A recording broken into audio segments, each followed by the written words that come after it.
E eu queria compartilhar hoje com vocês, e eu acho que eu falei com o Wolf ali, Juninho. Essa mensagem foi no meu tempo sozinho com Deus. Essa mensagem é para mim, irmãos. E eu queria compartilhar para vocês.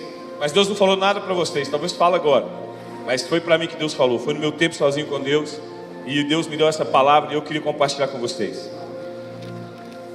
Lidinho vai colocar lá, mas vai estar em outra linguagem. Então, se você quiser ouvir essa, talvez você tenha aí a NVT, você vai se identificar. 2 Timóteo 3, conversa no versículo 1. Está escrito assim: sabe que nos últimos dias haverá tempos muito difíceis, porque as pessoas só amarão a si mesmas e ao dinheiro. Serão arrogantes, orgulhosas, zombadoras, zombarão de Deus e desobedecerão seus pais e serão ingratos e profanos. Não terão afeição, nem perdoarão, caluniarão outros e não terão autocontrole. Serão cruéis e odiarão o que é bom. Trairão os seus amigos, serão imprudentes e cheios de si. Amarão os seus prazeres em vez de amar a Deus. Serão religiosos, apenas na aparência, mas rejeitarão o poder capaz de lhe dar a verdadeira devoção. Fique longe de gente assim. Entre tais pessoas, aqueles que infiltram na casa alheia e conquistam confiança das mulheres vulneráveis, carregadas de pecados e controladas por todo tipo de desejo. Mulheres que estão sempre em busca do novo ensino, mas jamais conseguem entender a verdade. Esses mestres se opõem à verdade, como Janes e Jambres se opuseram a Moisés. Têm mente depravada e a sua fé não é autêntica. Contudo, não irão longe. Um dia, alguém verá como são insensatos, como aconteceu com Janes e Jambres. Sabe, queridos, esse capítulo Paulo escreve no final da vida dele. Ele estava preso em Roma. Era a última prisão de Paulo. Paulo estava em Roma e logo depois ele saía dali do cárcere para ser degolado. E Paulo agora começa a ter uma visão do futuro, e ele começa a dizer, não para uma cidade, mas para uma igreja, em Timóteo, que hoje representa a gente, cada cristão, cada igreja que está aí por aí. Paulo escreve uma carta e diz: olha, galera, nos últimos dias terão tempos difíceis, muito difíceis. E quando a gente ouve isso, a gente sabe que é uma palavra escatológica, uma palavra que vai falar da volta de Jesus e dos fins dos tempos.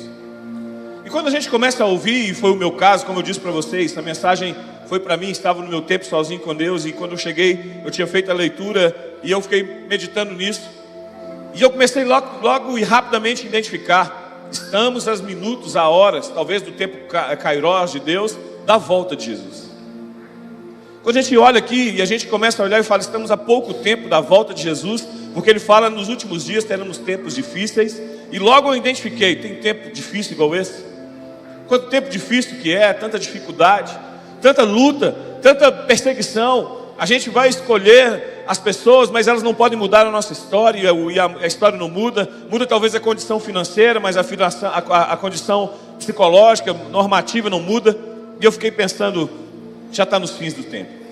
Jesus está falando de algo, Paulo está escrevendo algo que nos últimos dias ele está aí. Foi a primeira identificação que eu fiz. E a segunda eu comecei a identificar um tanto de gente. Confesso que, como um bom julgador que sou, comecei a pensar, eu não sei se eu pensei nos irmãos da igreja não, se pensar eu não vou falar também. Mas pensei num tanto de político, pensei num tanto de gente que era arrogante, presunçoso, que não tinha afeição natural, que eles eram blasfemos, religiosos só na aparência. A Bíblia diz que os homens, eles serão blasfemos, eles não vão obedecer a Deus, nem os pais e mães. Eu fiquei pensando numa galera. Confesso que eu estou lá e falo assim, Deus, vou mandar esse versículo para todo mundo no Instagram. Todo mundo tem que ler esse versículo, pesado. E aí eu comecei a ler e falando, puxa vida, já identifiquei, Jesus está voltando mesmo. Está por aí, porque tudo vivendo aqui esse tempo. Nós estamos vivendo esse tempo de homens sem afeição natural. Sabe o que é perda da afeição natural? Antigamente a gente morria alguém no bairro, a gente ficava triste. Tem um cadáver no bairro, a gente ficava triste. Quem será? A família, quem é a família? Será que ele tinha filho? Hoje a gente vê no Instagram, no Facebook, uma pessoa morta no calçadão da praia e as pessoas pulam aquele cadáver e vão para a praia normalmente, como se nada tivesse acontecido. Nós perdemos a afeição natural. E aí a Bíblia diz que, olha, eles são amantes de si mesmos. Tem um nome para isso: egoísmo. E eu fiquei pensando, não, egoísmo é para quem tem dinheiro. Eu não tenho dinheiro, então não sou egoísta. Eu dou o que eu não tenho. Eu dou um pouquinho que eu tenho e eu não sou egoísta, não. E Deus começou a falar no meu coração, sabe? Quando a gente está passando por uma luta, e que a luta do outro não importa mais para nós, que a gente não está importando com a luta do outro, porque a gente acha que a nossa luta é a maior. Isso é um egoísmo no meu coração. Quando eu penso, não, a minha luta é muito maior do que a do outro, a minha dificuldade é muito maior do que a outra, então eu começo a pensar só em mim mesmo. Eu começo numa metanoia que o mundo está conspirando contra mim, só eu que sou ruim, e eu me fecho dentro de mim, e agora tem um egoísmo dentro de mim, não só porque eu não tenho dinheiro, porque a minha luta, que a minha dificuldade é maior do que qualquer um de vocês, e ninguém está olhando para mim, só eu mesmo, e eu me torno egoísta por causa de um sentimento. Ninguém tem uma luta maior, ninguém passa por dificuldade maior, eu passo, eu fecho dentro de mim. Eu comecei a pensar sobre isso, e a Bíblia vai decorrendo e falando, eles têm aparência do bem, mas eles amam o que é mal. E eles nunca aprendem, são como mulheres que são levadas pelos seus desejos, eles ouvem sempre, mas nunca chegam ao pleno conhecimento da verdade. E eu fiquei pensando numa turma, nossa, meu Deus. Então a Bíblia, Paulo vai descrevendo e ele vai e fala, porque um dia, como Janes e Jambres, eles resistiram a Moisés. Mas antes de chegar nessa parte, eu comecei a ler e falei, tem alguma coisa errada aqui. Eu pensei primeiro no mundo, depois pensei na igreja, porque quando a Bíblia diz, com esse nem sequer andais, se aproxime, se afaste desse, eu fiquei pensando, não é para o mundo. O mundo, Deus quer que a gente ganhe eles, então ele está falando de alguém que está pertinho da gente. E aí que eu estava pensando, está pertinho de mim um cara desse aí, um cara tão desse jeito aí. Eu lendo a Bíblia e olhei que a Bíblia era o espelho. Quando eu olhei o espelho eu pensei, nossa, é você. Era eu mesmo. Fiquei pensando, cara, é para mim, Deus. Cadê aqueles irmãos que eu queria apontar? Foi para mim. Sadrão, você precisa mudar, cara. Eu falei, não, cara, não é para mim. Tenho certeza que é para outro. E a Bíblia diz, como James e Jambres resistiram a Moisés, esses homens resistem a Deus. Talvez você só ouviu e só vai ouvir, porque na Bíblia não tem mais o nome desses dois homens, Janes e Jambres. E talvez você vai saber onde ele está escrito, se você tem o costume, como eu gosto, de ler o Talmud. O Talmud é um livro que quando Moisés recebeu de Deus a Torá, recebeu os Pentateucos, os 5 livros, Deus falou com ele tudo que tinha que fazer, e ele recebeu o Pentateuco escrito, mas ele também recebeu as explicações, que foi só para Moisés. Moisés estava lá e Deus começou a contar para ele desde do princípio, desde Gênesis. Ele escreveu, mas Deus falou com ele, e quando chegou na época de construir, ele falou, você vai fazer uma caixinha preta, lá vai ter 5 pergaminhos, e ele deu como fazer, mas para Moisés ele falou, eu estou fazendo essas caixinhas por causa disso, isso simboliza isso, isso simboliza aquilo. E Moisés não escreveu na Bíblia porque talvez não teria nem espaço. A gente está aí com uma Bíblia que a gente não consegue ler ela toda no ano. Imagina toda a explicação verbal que Deus fez para Moisés. Eu estava fazendo um exercício hoje pensando, Paulo, apóstolo de Cristo, para ser apóstolo de Cristo tem que ter vivido com Cristo.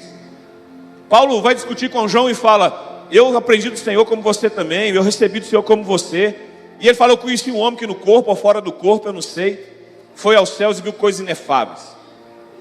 Diz historiadores, não a Bíblia, que aqueles 3 dias e meio que ele ficou cego, sem enxergar e orando, ele foi arrebatado e o próprio Jesus falou coisas que ele não conseguia nem falar. E eu fiquei imaginando Moisés 40 dias. O que Deus contou para ele? A Bíblia diz que Deus conversava com Moisés, como qualquer um fala com seu amigo. Imagina Moisés, Deus contando para ele, olha, foi assim, eu estava sobre as águas, e ele perguntando como Deus, e ele registrou, mas ele recebeu outras informações. Quem está entendendo, diga amém. E essas informações não foram para a Bíblia, mas ele começou a passar para os outros anciões, e foi passando. E quando eles começaram a chegar em alguns lugares para serem presos, como na Babilônia, foi o último, ele falou, eles falaram, vai ficar perdido isso. Uma hora, toda a nossa história, toda a história que Deus falou com Moisés, explicou para ele, vai ficar sumido. Então eles começaram a escrever o Talmud. O Talmud é um livro hebraico que tem todas as anotações das pessoas que ouviram de Moisés, que chegaram, e eles vão se lembrando sempre. E no Talmud fala quem é Janes e Jambres. Só lá. Talvez você ouve esse nome e pense, eles resistiram a Moisés, deve ser aqueles que estavam lá e falaram: ah, Deus fala com você e Deus fala comigo. Mas Janes e Jambres eram dois mágicos, que quando Moisés foi lá, e eles também conseguiram transformar a água em sangue. Janes e Jambres foram os dois mágicos que conseguiram transformar a vara também em serpente. E eles começaram a resistir a Moisés, fazendo o que Moisés, através de Deus, fazia. E eu fiquei pensando: ah, Deus, agora eu entendi. Não é para mim, é falso profeta. E Deus falou no meu coração: todo mundo que precisa e leva o meu nome, e todo mundo que vai por aí com o símbolo de evangelho, é um profeta da minha vida, é um profeta dessa geração. E às vezes a gente resiste, Sandro, falando comigo, por quê? Porque a gente faz as mesmas coisas que o milagre faz. A gente resiste a Moisés, resiste a Deus como aqueles homens resistiram a Moisés, porque a gente trabalhando, a gente correndo atrás, a gente faz os mesmos milagres. Está acontecendo todo dia.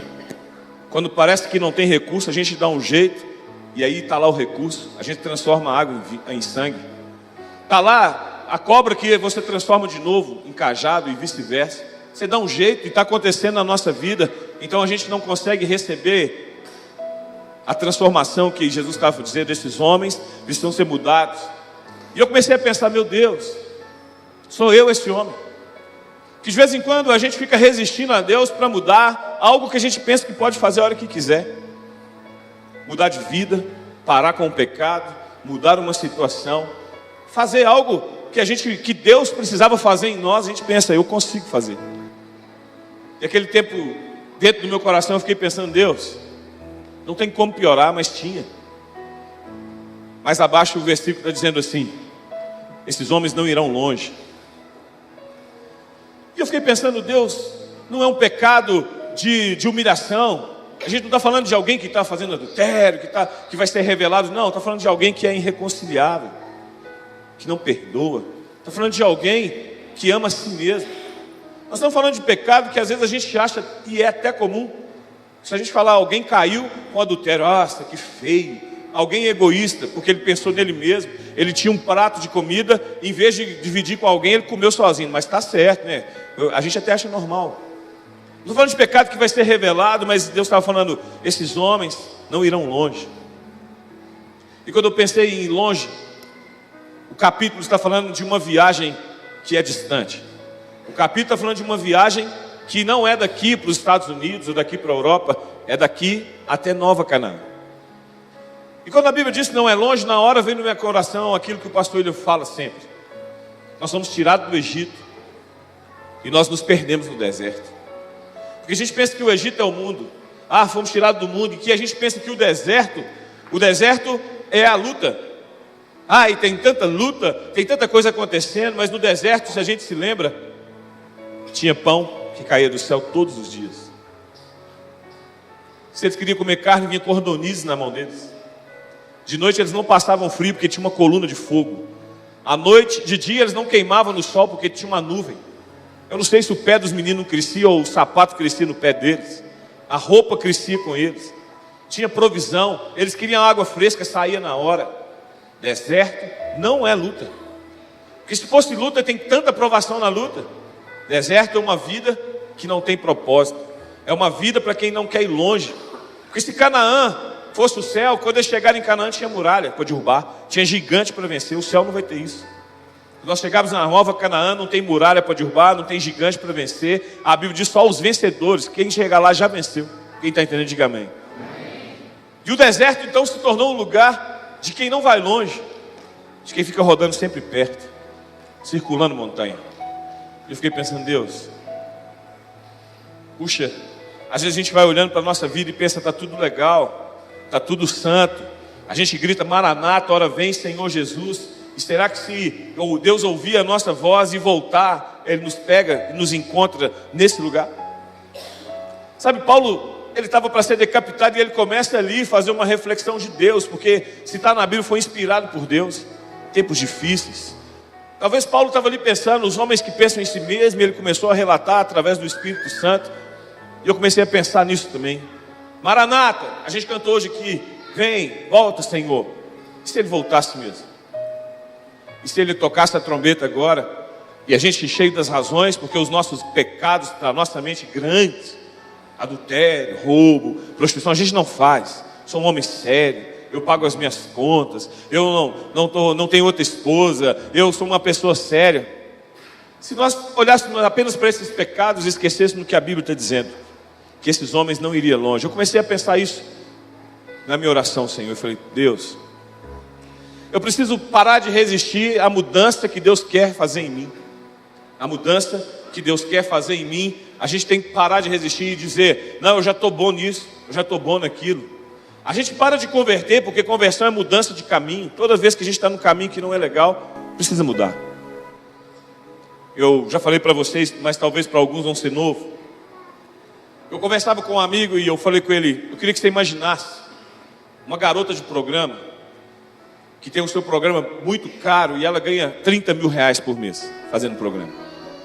Ela tem uma filha porque ela é mãe solteira, e ela pega essa menina agora estudando na escola particular melhor de Belo Horizonte. Ela consegue ir nos melhores salões, ela faz 2 viagens por ano, uma internacional e uma nacional. Ela tem um carro importado. Ela mora num bom apartamento, com tudo mobiliado. Ela tem uma vida regalada, ela come fora, nos bons restaurantes. Ela tem uma vida muito tranquila. Então, um dia ela ouve a palavra do Senhor e se converte. E ela larga a vida de prostituição. E agora, ela não tem profissão e ela vai trabalhar de balconista. Descontando as coisas do salário, ela ganha 800 reais por mês. Ela precisa tirar a filha da escola particular porque o salário já não dá. O carro importado, o IPVA é muito mais caro que isso, ela precisa devolver. Ela não consegue mais pagar aquele aluguel caro, frequentar os lugares caros. E ela começa a fazer tudo mais simples. Filha na escola particular, pública, carro talvez nem consiga ter. E ela começa a mudar de vida. E eu falei com esse meu amigo, ele falou, é verdade, muito lindo isso. Uma transformação, ela mudou de vida. E eu falei, por que uma prostituta aceita Jesus e muda de vida, e um empresário aceita Jesus e não precisa mudar? Por que o músico aceita Jesus e não precisa mudar de vida? Eu escuto música do mundo para pegar as melhores técnicas. A Bíblia diz que os filhos das trevas são mais astutos que os filhos da luz. A gente fica copiando imundície, porque Deus, o que a gente fala para Deus é, eu vou copiar do mundo, o Senhor não pode me dar o que eles têm. Não, pastor, não, arrogantes, não querem se transformar do que a Bíblia diz. A gente não quer se transformar, pastor, escutar música do mundo, o que tem? É só de vez em quando. Não, eu só escuto as músicas e não falo do diabo. Não, pastor, arrogante, a Bíblia diz assim, olha, eles não querem se transformar, não se transformam por aquilo que a Bíblia diz que é para fazer. Mas isso não é uma análise para eu fazer de ninguém, é para fazer de mim mesmo.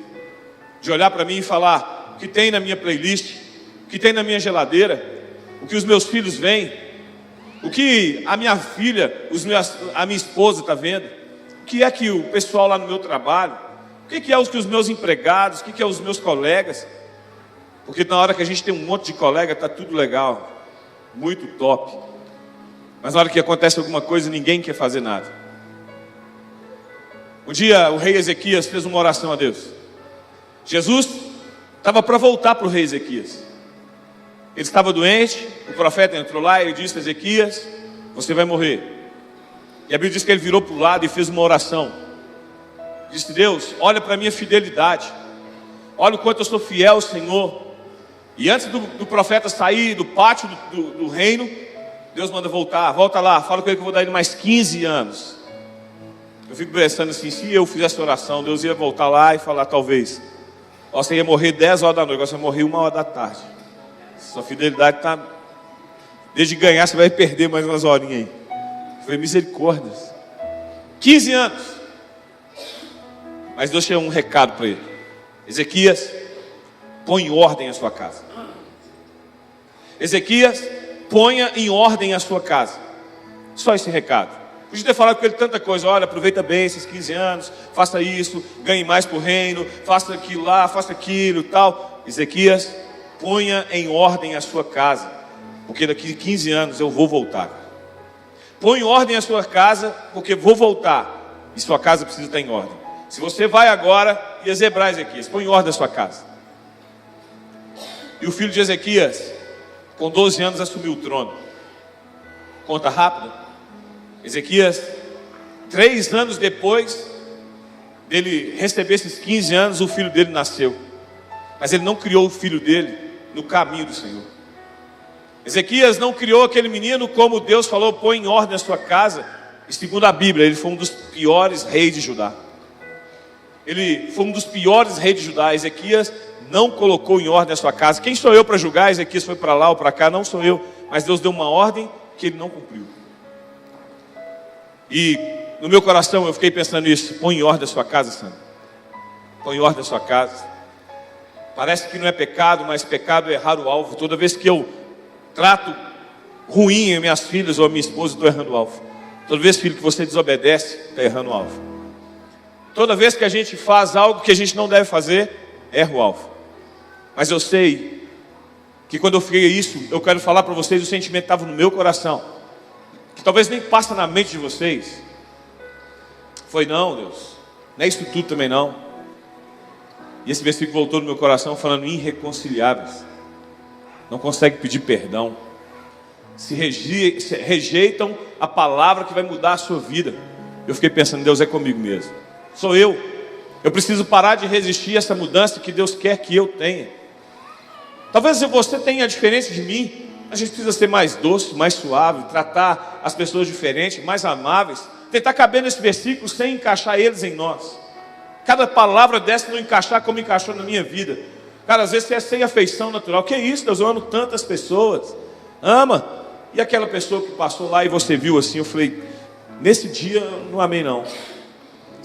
Meu filho, você é egoísta. Eu, Deus, eu dou as coisas para os outros. E aquele dia assim, aquele dia, só nesse dia que eu estou lembrando aqui agora que o senhor me lembrou, também não. Você desobedece. Eu? Que isso, eu fiz do jeito que ele falou, mas por dentro era. Meu Deus, eu fui ficando em crise pensando, Deus, eu não quero me encaixar nisso mais, me ajuda. Me ajuda a sair disso, porque eu não quero ser desses homens que a Bíblia está dizendo, eles não irão longe. Sabe, esta noite, e eu tenho algo no meu coração, eu sempre digo isso. Eu quero levar essa mensagem para sempre da cruz. Quero trocar por uma coroa, não apenas para falar uma coroa de glória. Eu quero chegar no céu e falar, Deus, combati um bom combate, completei a carreira e guardei a fé. De vez em quando a gente vê pessoas falando assim, salvo uma vez, salvo para sempre. Paulo estava dizendo, eu combati até agora, eu tive que guardar minha fé, porque nem eu tenho certeza, eu estou indo embora com a fé guardada, que o dia que o Senhor me chamar lá, os mortos ressuscitar primeiro, eu vou estar lá. Paulo estava guardando a fé, e eu fico pensando, e eu vou falar que eu estou salvo? Tenho certeza, porque a graça é de graça, mas custou tudo para Jesus. A graça é de graça para nós, mas para Jesus custou tudo. E eu fiquei pensando em mim, e pensando, Deus, como eu vou me apresentar diante do Senhor? Como vai ser esse tocar de trombeta? Será que eu não vou longe, vou ficar andando por aqui mesmo? Culto após culto, uma boa mensagem para não viver. Outra boa mensagem para não viver. Outra boa mensagem para não viver. Devocionais, tempo sozinho com Deus poderoso para não mudar a minha vida. Para minha história não ser transformada naquilo que Deus fala comigo. E eu resolvi compartilhar com vocês isso. E eu fiquei pensando, cara, é fácil demais quando a gente chega na igreja e fala, olha vocês. Difícil é quando fala assim, Deus falou assim comigo.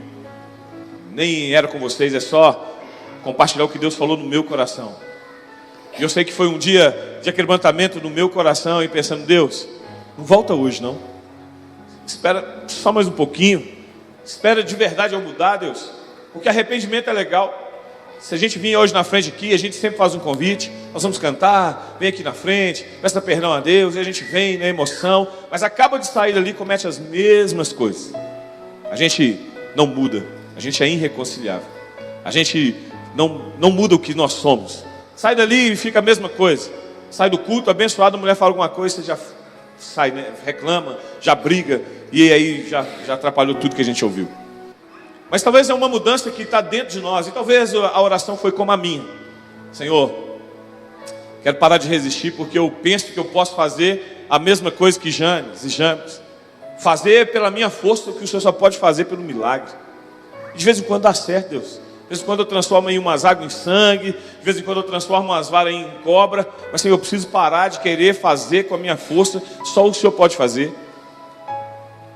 Se você ler o livro de Ramsés, que foi o irmão de Moisés, ele tem uma explicação para cada acontecimento das pragas, cada uma delas. Que o sangue foi por causa do sangramento nos peixes, e aí por causa do sangue dos peixes que ficou na água, os sapos tiveram que sair para a cidade, e porque os sapos saíram para a cidade e morreram lá, com muita morte de sapo, eu dei muita mosca, porque as moscas picaram as pessoas, por isso vieram as feridas, e para cada uma das coisas tem uma explicação, para cada uma delas. E eu também dou uma explicação para tudo. Não, eu sou meio assim porque eu fui criado assim. Eu falo meio duro assim porque eu fui criado sem meu pai. Eu falo assim porque eu sofri muito. Eu tenho uma explicação para tudo. Para tudo na minha vida que você falar, eu tenho uma explicação. Pensa num cara que gosta de ganhar discussão, é eu.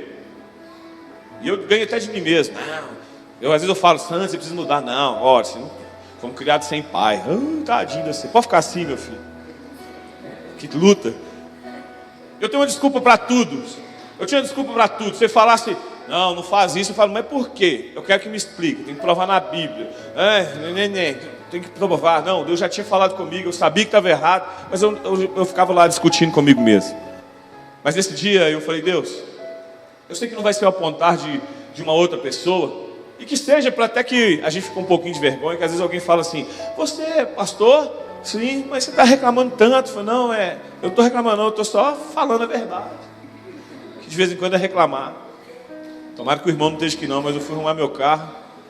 E ele arrumou o carro e não ficou tão bom assim. E eu tinha voltado lá umas 3 ou 4 vezes. Na 4ª vez que eu voltei lá, eu falei, hoje eu vou falar com ele, esse negócio não ficou bom. Está molhando meu porta-malas, hoje eu vou falar. Não, hoje eu vou falar. Eu cheguei lá e falou assim, é Deus, cara, tem certeza. Você é pastor? Eu falei, miserável. Logo isso, que ele não perguntou outra coisa, você é atleticano, sei lá. Sou. De qual igreja? Da Igreja Batista da Paz. Do pastor William? Sim. Fala com ele de fulano de tal. Conhece ele demais. Nossa, a mãe dele fez assim por mim. Eu falei, ficou muito bom esse porta-malas. Top. Legal. Esse aqui é muito bom. O trabalho aí ficou da hora. Estragou de novo, mas não vou levar lá não. Bom. Cara, eu fiquei pensando, às vezes preciso de alguém falar assim, mano, você ia dar uma nota.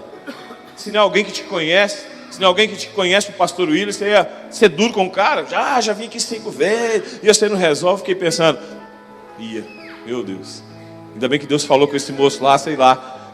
Lembra que esse cara é pastor, lembra para ele. Fala, meu filho, toca nele. E eu comecei a pensar nisso, falei, Deus, preciso mudar de vida. Preciso ter coragem de ir no clamor como aqui e falar, Deus, eu preciso mudar isso, eu estou encaixando nesses negócios. Deus, eu não quero, porque quem encaixa aqui, a Bíblia diz que não vai longe, Senhor, eu não quero ficar perdido no deserto. Sair do Egito e ficar perdido no deserto não é a minha, Pai. Eu quero sair daqui, quero chegar em Jerusalém. E eu fiquei com muita vontade de compartilhar isso com vocês. Provavelmente não tem nada a ver com vocês, talvez vocês não encaixem em nada disso aqui que esse versículo fala. Só vai estar eu aqui na frente orando, mas eu queria muito falar com vocês isso. Estava no meu coração. Nesta ano Jesus vai voltar. Jerusalém, a nova Jerusalém já está pronta. E Ele quer que a gente acerte o caminho e não fique como esses que não vão longe, girando em círculo, girando em círculo. O mesmo sol que endurece o barro, derrete o gelo. É o mesmo sol. De repente alguns de nós vamos ouvir essa palavra e falar, puxa vida, sei que foi para o pastor Sandro isso, mas eu também quero mudar a minha vida. Outros vão endurecer, que mensagem ruim. Não tinha outra mensagem para fazer. Outros vão ficar aí de cabeça baixa, olhando para o lado, falando, nossa, por que não é o pastor William? Por que o pastor ele viaja? Eu não estou aqui para convencer ninguém. A única pessoa que precisa se convencer aqui sou eu. Mas o mesmo sol que endurece o barro, derrete o gelo. É o mesmo Deus. Talvez o seu coração está duro, ou talvez ele está quebrantado, eu não sei. Mas é a mesma mensagem, é o mesmo Deus. Você que vai tomar uma decisão hoje de escolher sair daqui a mesma coisa ou se render a Deus e dizer, Pai, eu me rendo. Eu quero, Senhor, falar que eu preciso mudar. Sabe, tem palavra que a gente toca no outro e fala assim, viu? Era para você, não. Tem uns que é assim, se Deus falou comigo é para mim. Agora se não falou, Fique em paz. Deus um dia vai colocar a gente diante de um tribunal e Ele vai lembrar para a gente todos os cultos que a gente foi, todas as palavras que a gente ouviu, todas aquelas que a gente criticou no nosso coração. Talvez aquele pregador que a gente não queria nem ver, um dia vai estar patente diante dos olhos dele. Ele vai lembrar para a gente, fica tranquilo. A Bíblia fala que nada vai passar em branco diante do Senhor.